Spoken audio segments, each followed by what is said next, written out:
अभी तक सब लोग मक्का नहीं पहुंच सके हैं। अगरचे मिना से मक्का का फासला कुछ ज्यादा नहीं, बावजूद के सब रास्ते एक तरफा कर दिए जाते हैं, यानी उधर से इधर आने वालों को रास्ता मिलता है, इधर से उधर जाना बंद होता है।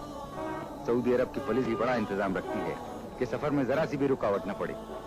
गाड़ियों और पैदल चलने वालों की कतारें अलग और कायदे से बना दी जाती हैं। फिर भी इतनी तादाद में गाड़ियां और पैदल चलने वाले होते हैं कि आसानी से आगे बढ़ना मुश्किल होता है। सफर की रफ्तार बहुत सुस्त रहती है। बहुत मुमकिन है कि हाजियों का आखिरी दस्ता आधी रात के बाद मक्का पहुंच सके। ये ईमान का जोश, ये हज का शौक 1400 साल से जारी है।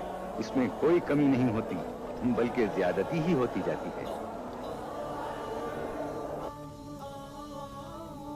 ये पहाड़ियां जो मक्के के मुकद्दस शहर से सिर्फ 9 किलोमीटर के फासले पर हैं, दीन इस्लाम की इब्तिदा की खामोश गवाह हैं।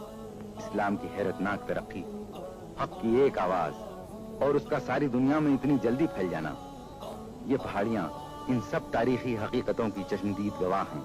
पुकारा जिसने बस तुझको पुकारा, करीमा दावरा परवरदिगारा। ये गार हिरा है। यहाँ नबूवत के ऐलान से पहले हजरत अब्दुल्ला के यतीम और जवां साल फर्जंद हजरत मोहम्मद मुस्तफ़ा सल्लल्लाहु अलैहि वसल्लम तन्हाई में बैठकर गौर व फिक्र में कई दिन और कई रातें गुजार देते थे।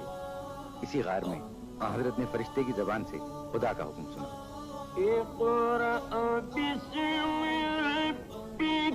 पढ़ो अपने पालने वाले के नाम से जो सबसे अजीम है, जिसने सब कुछ पैदा किया, इंसान को जमे हुए खून से पैदा कर दिया। ये नबूवत के जाहिर कर देने का हुक्म था।